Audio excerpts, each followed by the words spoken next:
سلام، ویدیوی آموزشی امروز طبق درخواست‌های مکرر شما در رابطه با عکسبرداری کولون ترانزیت تایم هستش یا CTT توی نسخه ها که برای شما میاد و مراجعه میکنن.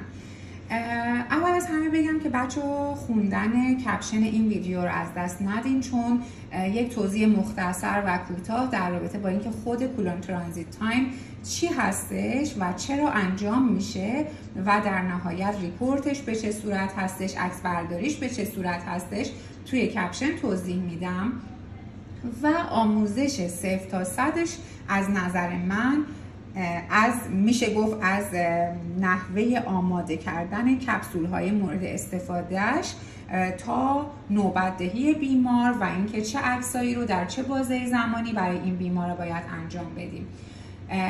در ادامه همراه باشید که ما توضیحاتمون رو کامل بدیم. دوستان عزیز، اینو بهتون بگم که ما در این عکس برداری 72 عدد مارکر رو باید در یک بازه زمانی وارد بدن بیمار کنیم. این مارکرهایی هستن که باید وارد بدن بیمار بشن، اما چجوری؟ به وسیله این کپسول ها. این مارکر و کپسول های خالی رو خب به هر حال حالا اون کسی که مسئول خرید و درست کردن اینها هست بر عهده داره، ولی خب شما اگر باید جوری آموزش ببینید که اگر اینا رو به شما بدن هم بدونید باید چی کار کنید. ما توی هر کپسول 6 عدد مارکر رو قرار میدیم. خب این یک کپسول آماده میشه. خب من گفتم 72 عدد مارکر، پس پکی که قراره به بیمار بدیم و بهش توضیح بدیم 12 عدد کپسول داره. 12 عددی که توی هر کپسول 6 عدد مارکر داره و میشه 72 مارکر. قسمت بعد بچه ها باید براتون نحوه استفاده از این کپسول ها رو بگم که به بیمار شما باید توضیح بدین. این قسمت خیلی از نظر من مهمه. چرا؟ چون طبق تجربه من بارها و بارها دیدم با وجود اینکه حالا منشی بخش یا کارشناس توضیحات فراوانی به بیمار داده، ولی باز بیمار میره کپسول رو اشتباه میخوره یا اهمیت استفاده از اینو سر وقت و سر تایم نمیدونه. مثلا امشب یادش میره بخوره، فردا میاد دیشبیرم با اون کپسولی که باید صبح بخوره میخوره، یعنی به جایی که صبح 2 تا بخوره 3 تا میخوره. پس این چه اشکالی ایجاد میکنه؟ اینی که شما کپسولی رو که باید شب میخوردی که مسیرش رو طی کنه و اون فاصله زمانی بین مارکرها بیفتن در بدن بیمار، در روده بیمار از بین میره و چون اهمیتش رو ما میدونیم، پس توی نوبت دهی خیلی باید تاکید کنیم که به چه صورتی استفاده بشه. خب همونجور که گفتم طبق تجربه من اینقدر این اشتباهات رایج صورت گرفت که من یک برگه خودم طبق اون دستورالعملی که میدادم طراحی کردم که بیمار علاوه بر اینکه توضیح شفاهی بهش داده میشه توی این بنویسیم و بهش بدیم که اگه فراموش کرد بتونه به این برگه مراجعه کنه.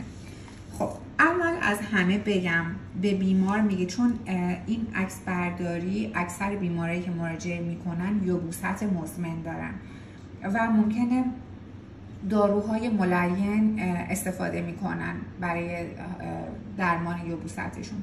اول از همه بگم از روز باید اینایی که من میگم بچه‌ها دونه دونه به بیمار تاکید کنید، یادتون نباید بره. به بیمار میگید که از روز اول استفاده از کپسول، ببخشید من گلوم خوش شده، یه خورده 1-2 بار ویدیو گرفتیم خوب نشد قطع کردیم، من گلوم خوش شده، آبم دم دستم نیست دیگه نمیتونم ویدیو رو قطع کنم.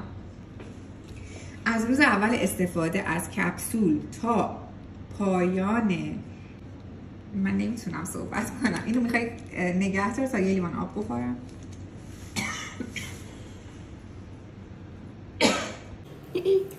بچه‌ها اینجا رسیده بودم که میگفتم که چه ترکیب‌هایی رو برای نوبت دهی باید به بیمار بکنیم.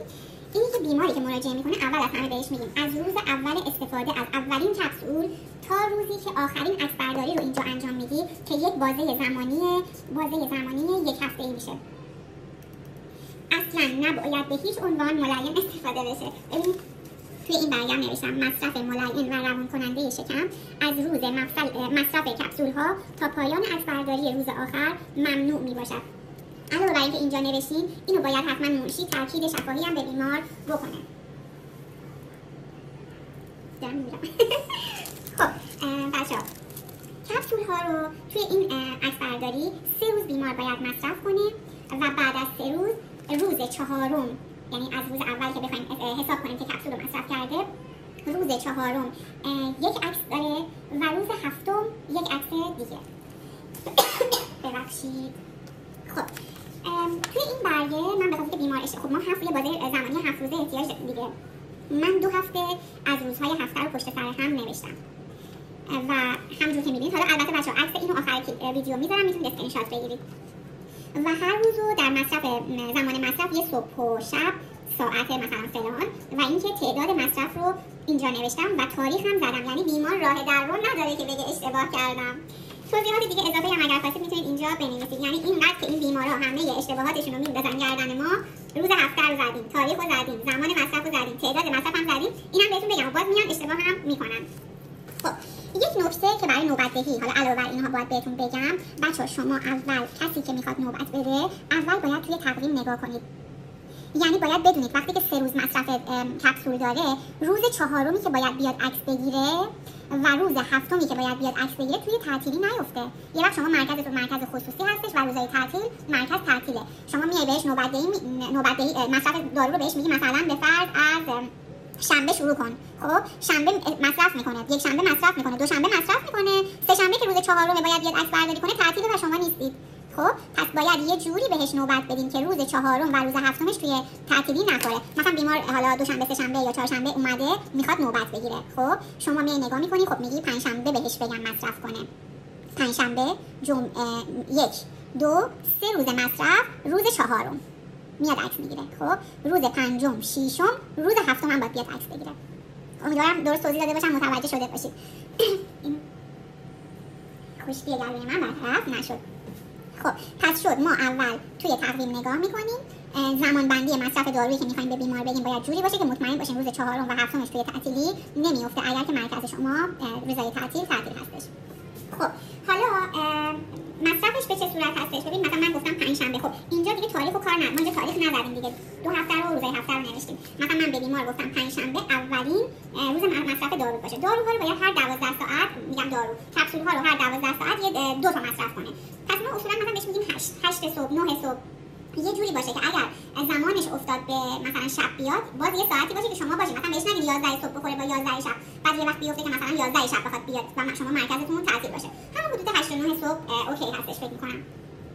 اگر که بخواید بیمار عصرا بیاد عکس برداری کنه، باید از شب شروع کنه، از شب شروع به خوردن کپسول کنه. یعنی اگر صبح میخواد بیاد برای عکس برداری، زمان عکس برداری باید کپسول رو از شب شروع کنه خوردن.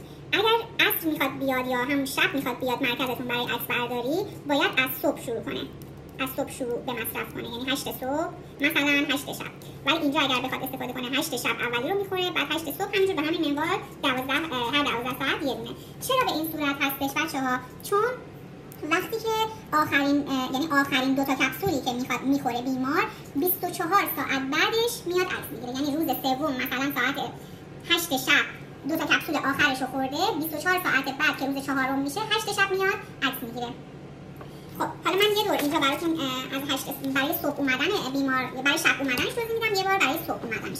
خب اینجا ما گفتیم پنجشنبه مثلا 4 مثلا بهمن دیگه، 4/11 تاریخ میزنی، صبح ساعت 8 صبح، شب 2 عدد، شب ساعت 8 شب 2 عدد، جمعه پنجم صبح ساعت 8 صبح 8 شب باز 2 عدد، شنبه ششم باز 8 صبح 8 شب، هر کدوم میشه 2 عدد. خب اینجا 3 روز ما تموم میشه و 12 عدد کپسول تمام میشه. من گاهی اوقات که میخوام خودم نوبت بدم اینجا خط میکشم، به بیمارم میگم اینجا پایان تعداد کپسول ها یعنی همه رو براش توضیح میدم. پایان تعداد کپسول ها بهش میگم روز 4 24 ساعت بعد از آخرین مصرف باید بیای عکس بگیری. آخرین مصرفش کی بوده؟ ساعت 8 شب. پس یک شنبه که روز 4 میشه، اینجا میزنم روز 4 عکس برداری اول ساعت 8 شب میاد عکس میگیره. حالا شما مرتب تر بنویسید، من چیز کردم. خب این دوشنبه میشه روز 5، روز 6، چهارشنبه میشه نوبت عکس برداری دوم. چه ساعتی؟ همون 8 شب براش توضیح میدی. پس یک شنبه و چهارشنبه ساعت 8 شب باید بیای عکس بگیری و از پنجشنبه‌ای که شروع کردی به دارو خوردن تا چهارشنبه‌ای که عکس دومتو میگیری مصرف ملین و روان کننده شکم ممنوع میباشد. بهش هم توضیح میدی چرا؟ به این دلیل که اگه ملین استفاده کنی این کپسول ها درمانی نیستن، اینا توشون مارکره، اینا رو میشوره، سریع تخلیه میکنه و شما به جواب درست نمیرسی. خب این آمادگی یعنی نوبت‌دهی برای بیماریه که میخواد شب بیاد. حالا اگه بیمار بخواد صبح بیاد چی؟ ما مصرف دارو رو اگه میخواد صبح بیاد باید از شب شروع کنه. ولی نگاه کنید مثلا اولین مصرفش رو 8 شب میخوره، 12 ساعت بعد میشه 8 صبح، 8 شب، 8 صبح، 8 شب، خب 8 صبح و اینجا کپسولای ما تمام میشن. آخریش کی بوده؟ 8 صبح بوده. 24 ساعت بعد میشه فرداش 8 صبح. یعنی آخرین کپسولش هر موقع تمام شد 24 ساعت بعدش مراجعه میکنه به مرکز. خب دیگه شما نوبتتون جوری باشه که هم تعطیلی نباشه باشین، هم اون زمانی که بهش میگید باشه.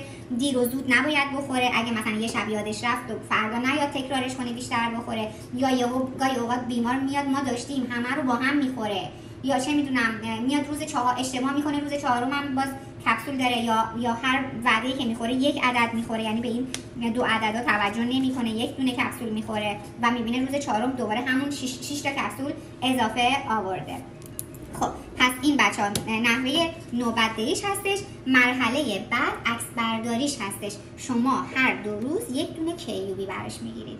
یک دونه کیوبی یعنی شکم خوابیده میگیرید که تو کلا روده بزرگ مشخص باشه و وقتی که میگیرید متوجه میشید این مارکرها ممکنه پخش باشن توی روده بزرگ، حالا قسمت‌های مختلف با توجه به دفع بیمار، یا اینکه یه بیمار مشکل داره مثلا یک تعداد زیادیش مثلا توی سکم مثلا تجمع پیدا کردن و موندن، یعنی اون قسمت تنبلی داشته و رد نکرده این مارکرها رو. فکر میکنم کامل براتون توضیح داده باشم.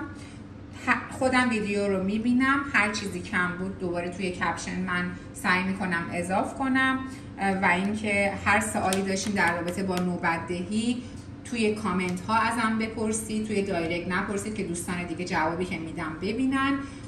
و اینکه دیگه چی بگم خدمتتون، کپشن فراموش نشه چون خودم ویدیو رو میبینم، اگه چیزی کم بود دوباره توی کپشن براتون مینویسم. اگر دوست داشتین و مفید بود براتون لایک کنید، کامنت بذارید برام، نظرتون رو بگید، خوشحال میشم. یا اینکه پست رو برای دوستای دیگه‌تون بفرستین که استفاده کنن. ممنون از همتون که تا انتهای کلیپ با من بودین.